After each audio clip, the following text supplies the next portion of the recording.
लाल गेंद जो है ना वो इंग्लैंड टीम को थोड़ी रास नहीं आई, फिर पिंक गेंद भी जरा जची नहीं, और जैसे ही गेंद बदली व्हाइट बॉल में तो इंग्लैंड ने भी बिल्कुल अलग ही शक्ल अख्तियार कर ली। ऐसे ही वो दुनिया की नंबर 1 T20 टीम नहीं है, और अगर आप वनडे क्रिकेट में देखें तो वर्ल्ड चैंपियंस है।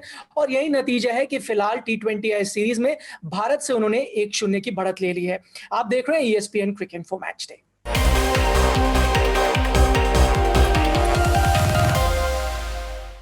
तो मेरे साथ जुड़ गए हैं गौतम गंभीर। 5 अहम पहलुओं पे हम मैच के नजर डालें। सबसे पहले हम शुरुआत करेंगे, पेस ने पहुंचाई भारतीय टीम को ठेस। गौतम, एक स्ट्रैटेजी इंग्लैंड की जग जाहिर हो गई थी जैसे ही मैच शुरू हुआ, वो ये कि तेजी से गेंद करनी है, शॉर्ट पिच गेंद करनी है, और ये स्ट्रैटेजी फिर सफल भी साबित हुई।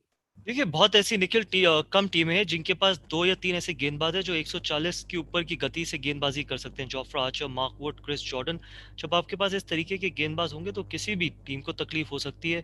और अगर आप देखें, 5 या 6 जो गेंदबाज थे इंग्लैंड के, कहीं पर भी आपको आसानी से रन मिलने की गुंजाइश नहीं है। आदिल रशीद क्वालिटी बॉलर है, आपका चौथा बॉलर पांचवा बॉलर सैम करन, छठा बॉलर बेन स्टोक्स।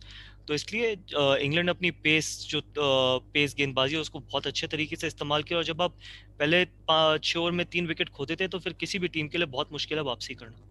हाँ, इस बीच कई लोग कहेंगे, और ये हमारा दूसरा पॉइंट भी है, कि लय में नहीं दिख रहे थे भारत के जो T20 स्पेशलिस्ट है। हो सकता है थोड़े रस्टी हो, लेकिन यहां पर मैं कंपैरिजन करना चाहूंगा इंग्लैंड के T20 स्पेशलिस्ट के साथ, वो रस्टी नहीं नजर आए। तो इसको आप कैसे देखते हैं? देखिए, केएल राहुल के नज़रिए से तो मैं मान सकता हूँ क्योंकि बहुत लंबे समय तक क्रिकेट खेले नहीं, ऑस्ट्रेलिया में भी टेस्ट सीरीज नहीं खेले, उसके बाद टेस्ट सीरीज का पार्ट रहे इंडिया के, लेकिन उसमें भी कोई मैच नहीं खेले। शिखर धवन डोमेस्टिक क्रिकेट खेलते आ रहे थे, श्रेयस अय्यर डोमेस्टिक क्रिकेट खेलते आ रहे थे। उसके बावजूद शिखर धवन काफ़ी रस्टी नजर आए, श्रेयस अय्यर ने रन बनाए। और जहाँ तक कि आप इंग्लैंड की बात करते हैं, देखिए जब आप 124 रन का टारगेट चेस करते हैं तो इतना ज़्यादा प्रेशर आपके ऊपर होता नहीं है। जब आप सेट कर रहे होते हैं टोटल तो फिर आपके दिमाग में एक टारगेट होता है 160 170, तो उसका प्रेशर अलग होता है। तो शिखर धवन थोड़ा रस्टी जरूर नजर है, लेकिन आई एम श्योर कि आगे जाके आगे वाला आने वाले मैचेस में अगर मौका मिलेगा तो और बेहतर नजर आएंगे, बेहतर ले में नजर आएंगे। इस बीच सवाल तो ये भी खड़ा होगा ना कि आपने रोहित शर्मा को रेस्ट क्यों करवाया? क्या ये वजह है कि 5 मैचेस की सीरीज है, कमबैक करने का काफी टाइम है, अभी आप मौका दे दें? मेरे लिए भी सरप्राइजिंग था कि अगर आपको रेस्ट करवाना है तो आप सीरीज जीतने के बाद रेस्ट करवाते हैं, आप ऐसे किसी मेन खिलाड़ी को रेस्ट करवाते नहीं है ऐसे। अगर आप आज इंग्लैंड को देखें तो इंग्लैंड ने अपनी फुल स्ट्रेंथ टीम को खिलाया। अनलेस एंड अनटिल आप ये देखना चाहते थे कि शिखर धवन, लेकिन शिखर धवन आपको क्या दे सकते हैं वो आप पिछले 5 या 6 या 7 साल से देखते न आ रहे हैं। ऐसा कुछ नहीं है कि कोई शिखर धवन नए खिलाड़ी हैं। रोहित शर्मा को अगर आपको रेस्ट ही देना था तो फिर शायद आपको सूर्य कुमार यादव या फिर ईशान किशन को खिलाना चाहिए था, क्योंकि अगर आप किसी को रेस्ट देते हैं तो किसी को देखने के लिए रेस्ट देते हैं, किसी ऐसे सीनियर खिलाड़ी को नहीं खिलाते जो आप ऑलरेडी जानते हैं कि वो आपको क्या देंगे। तो आपको शुरुआत अपनी बेस्ट टीम के साथ ही करनी चाहिए। हाँ, तो शुरुआत तो भारतीय टीम की अच्छी नहीं हुई गौतम, लेकिन फिर एक अच्छी पार्टनरशिप थी हार्दिक और श्रेयस के बीच। तो लगा जो लास्ट के कुछ ओवर है वहां पर एक किक देखने को मिलेगी, थोड़ी तेजी से रन आएंगे, लेकिन वहां पर इंग्लैंड के जो डेथ बॉलर्स हैं उन्होंने फंसा लिया भारतीय बैट्समैन को। जिस तरह से स्लोअर गेंदों का इस्तेमाल किया, हम आंकड़े देख रहे हैं, 40% स्लोअर गेंद थी। क्या वहां पर फंस गए भारतीय बल्लेबाज? देखिए, जब आपके पास 140-45 की गति हो, हम्म। उसमें आपकी स्लोअर बॉल और ज़्यादा इफेक्टिव हो जाती है। अगर आप 130 की गति से गेंदबाजी करेंगे तो फिर इतनी ज़्यादा इफेक्टिव रहती नहीं है स्लोअर गेंद। आज हम स्लोअर गेंद की इसलिए तारीफ कर रहे हैं क्योंकि इन तीनों गेंदबाजों के पास गति है।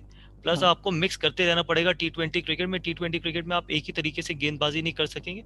और ये सारे जो गेंदबाज हैं, चाहे जोफ्रा आर्चर ले लीजिए, चाहे क्रिस जॉर्डन ले लीजिए, इनके पास बहुत एक्सपीरियंस है T20 क्रिकेट खेलने का। तो इसलिए एक अच्छा कॉन्टेस्ट आगे भी देखने को मिलेगा आपको 4 मैचेस में। अब अगर हम इंग्लैंड के नजरिए से बात करें तो रॉय और बटलर ने तो भारतीय बॉलिंग को कुचल दिया।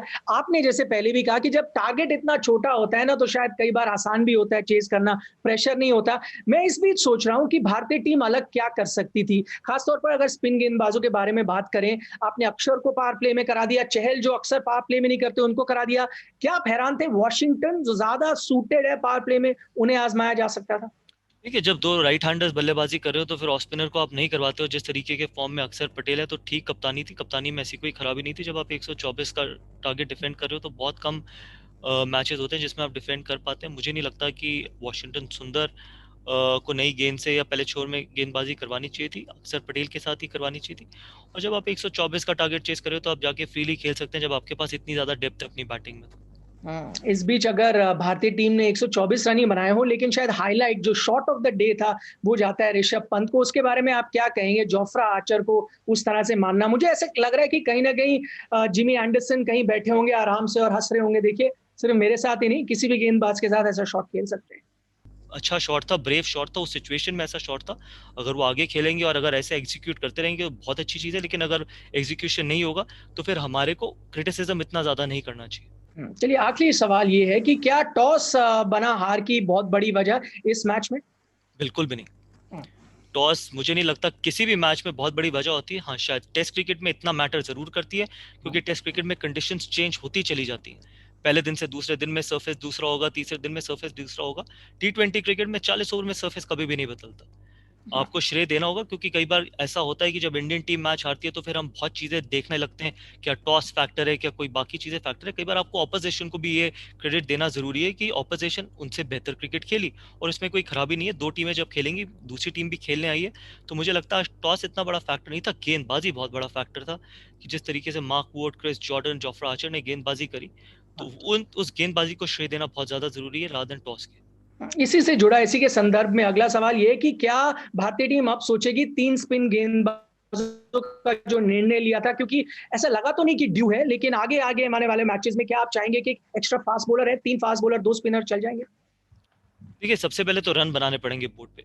आप अगर आज तेज गेंदबाज भी खिलाते हो तो 124 रन काफ़ी रन नहीं थे। आपको 150 160 रन लगाने पड़ेंगे, तभी आपके गेंदबाजों को आप कुछ रन देंगे गेंदबाजी करने के लिए। प्लस मैं हमेशा देखना चाहता हूँ कि कहीं न कहीं इंडियन टीम ये बहुत वन डायमेंशनल है। आपको रिस्ट स्पिनर चाहिए, तो मुझे लगता है वॉशिंगटन सुंदर नंबर 8 पे बल्लेबाजी करते हुए, इससे बेहतर अगर आप नवदीप सैनी को खिलाएँ, जिनके पास 140 से ज़्यादा की गति है, तो एक आपके पास थोड़ी एक अलग तरीके का गेंदबाज आ जाएगा।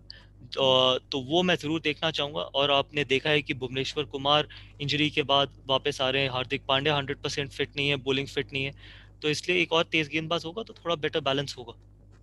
चलिए, पहला मैच तो भारतीय टीम हार गई है, लेकिन अगर आप भारतीय फैन हैं तो आप जानते होंगे एक अच्छा संकेत ही है, क्योंकि पिछले कुछ समय से हम देख रहे हैं, जब पहला मुकाबला भारतीय टीम हार जाती है, उसके बाद शानदार कमबैक करती है और फिर सीरीज़ अपने नाम कर लेती है। गौतम, बहुत-बहुत शुक्रिया हमारे साथ चर्चा करने के लिए। आप देख रहे थे ESPN quick info match day.